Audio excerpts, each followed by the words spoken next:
Hey, what is up, all you lonely watchers out there? It's been well over a year since the launch of the Nintendo Switch 2. I remember it like it was yesterday. The reveal during my TV class, the direct, the controversies, the all-nighter to pre-order the thing, and of course the double combo of my high school graduation paired with the system's launch on June 5th, 2025.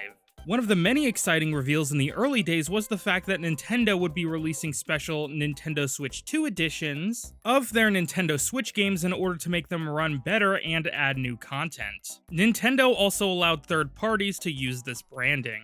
While some of these new versions just barely prettied up the game, some added heaps of new content. Ever since the Switch 2 came out, I've been thinking, what would I want to see in a Nintendo Switch 2 edition of Yokai Watch 4? And yes, I realize the chances of this game coming to fruition are slim to none, but I thought it might be fun to come up with some ideas for what they could add to the game in a Switch 2 upgrade without massively overhauling the existing content. With that being said, here's my wish list for a theoretical Yokai Watch 4++ Nintendo Switch 2 edition.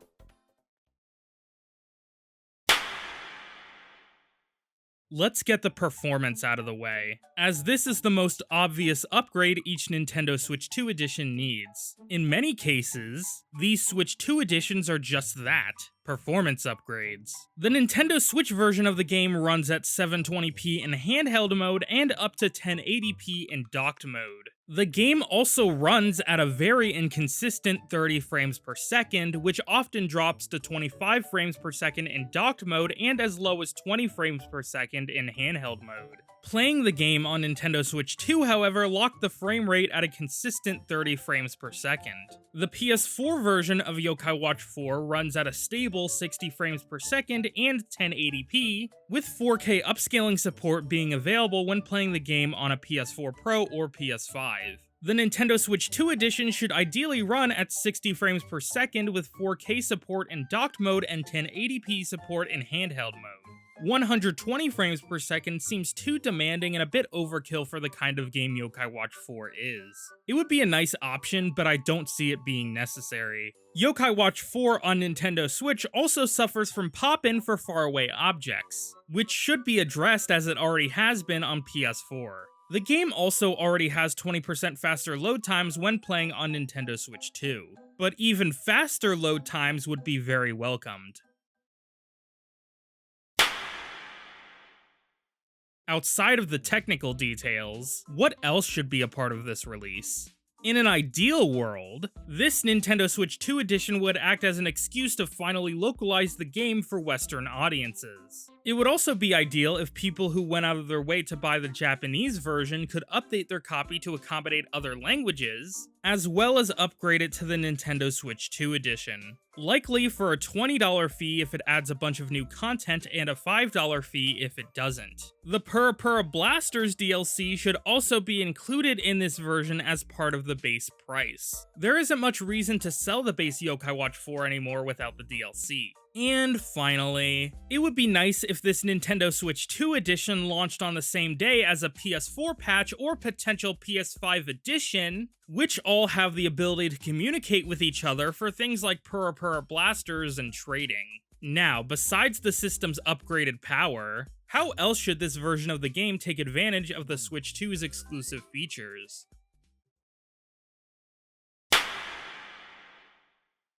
One thing that would be nice to see is optional mouse controls for the pin system. Pinning was very simple in the 3DS games due to the touchscreen, but trying to pin on console is so much more clunky and frustrating. I think the ideal setup would be holding both Joy-Con 2 separately.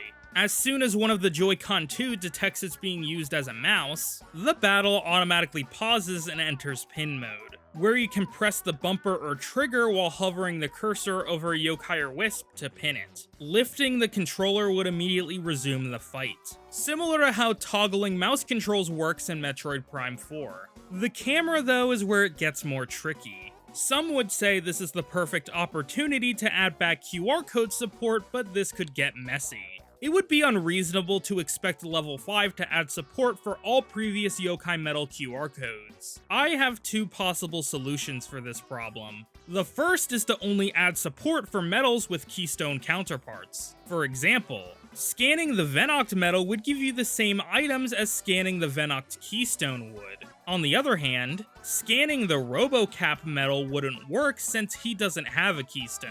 My second proposal would be to add QR code support for the Music Note blind box medals only. They used to work with the Metal Land website for a giveaway, but that's it. So it would be cool to finally give them game support like almost every other type of metal before them.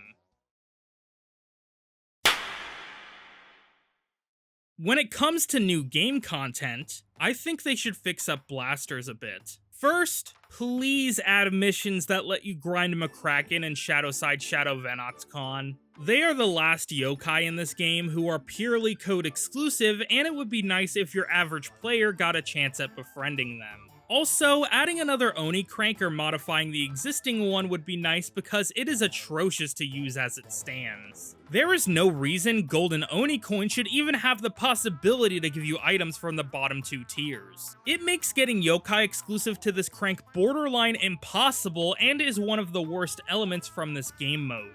If they could modify it, that would be greatly appreciated. Yokai Watch 4 also had two cut bosses, Yamata no Orochi and Hyakumenki. While I would be fine with Hyakumenki being a boss mission in Blasters, I would much prefer if Yamata no Orochi got added as a boss at the end of a brand new Forever Friends post-game quest. This makes the most sense because the Forever Friends timeline isn't as fleshed out as the others, and this boss in particular was meant to appear during that part of the narrative. Speaking of cut content, it would be nice to see some new areas. Since the map for Uptown Springdale was ported from the 3DS, collision for the surrounding areas such as Downtown Springdale, Breezy Hills, and Blossom Heights were still present. While Blossom Heights did eventually return via DLC, the other areas never did. I think it would be cool to see Downtown Springdale, Breezy Hills, and even Shoppers Row added to the game. All these new areas, though, means we need some new yokai to populate them.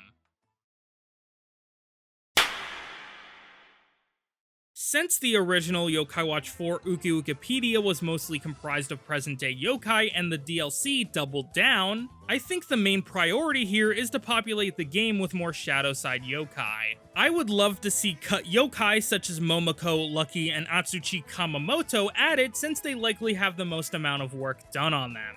There are also a handful of designs from the Shadowside anime I would love to see added, such as Mush Barber, Leon, Ikarin, Inari, and Azanboya. It was also weird to see Kasuru Tengu appear as an antagonist in Forever Friends and not in Yokai Watch 4, so I would like to see him return as well. I also have some ideas for crossover yokai. Yokai Watch has had a whole heap of crossover yokai since Yokai Watch 2. Besides Jabao, the Omuta City mascot, Yokai Watch 4 doesn't really have one. My first pick would be Kineko, the mascot of Holy Horror Mansion. These series are bound to cross over with each other eventually, and Kineko has such a fun and fitting vibe for Yokai Watch. They would blend in perfectly. For another level 5 pick, I think it would be funny to see Gus Martin from Inazuma 11. The only reason I pick him is because he appeared as a yokai in Yokai Watch Puni Puni, and is the only member of the Wandroid tribe who isn't a Kyborg. I would love to see a quest line where he interacts with Cyborg Y. Maybe one that explains Gus having cured himself of the Kyborg ailment or something. Anything that adds lore to the very weird decision to make him a Wandroid yokai. Inazuma 11 has also been receiving a lot of support lately, so it wouldn't be too crazy of an idea. My final pick for a yokai crossover would be Doraemon. I mean, so much of Yokai Watch parallels Doraemon already. Doraemon's backstory mirrors Robonyan's. The main human cast of Yokai Watch mirrors the archetypes seen in Doraemon. And Nate and Nobi even share the same English voice actor, Johnny Young Bosch. It would be so cool to have a quest where Doraemon and Robonyan compete with each other, or one where one of Doraemon's gadgets gets Nate and possibly Nobi in trouble. Maybe even Nobi's friends can get involved and interact with their Yokai Watch counterparts. The possibilities are endless. And my last new suggestion for a yokai is a legacy pick, Dame Dead Time. Yokai Watch 2 just turned 12 years old, and seeing McCracken finally become playable in 4 was so cool. I would love to see Dame Deadtime realized as a playable character with her summoning and level stealing abilities. It would be nice if she got her own post-game quest, but I imagine if this ever did happen, she would either be a code exclusive or part of a Blasters mission. My last and one of my least likely to happen suggestions is the addition of a summoning app like in Yokai Watch 2 and 3. The app would see you sift through your personal Uka-Ukapedia for keystones. Selecting a keystone would bring up the corresponding watch, Elder, Elder Zero, or Elder Shin, where you could press up to insert the keystone, then right to summon normal or light side, or left to summon shadow side, god side, or one chance side. For some added flair, maybe you could add the option to turn the Joy-Con 2 like a key to select which type of summon you're doing, or add touch controls for handheld mode like the 3DS games. It's a very superfluous addition that I miss and think has a lot of potential when it comes to the Yokai Keystone specifically. And those are all my main ideas for what I would like to see in a potential Nintendo Switch 2 edition of Yokai Watch 4. What do you think of my proposed additions? What would you personally want to see in a Nintendo Switch 2 edition of Yokai Watch 4? Make sure to let me know in the comments, and I will see you all in the next one. Bye bye, my lonely watchers.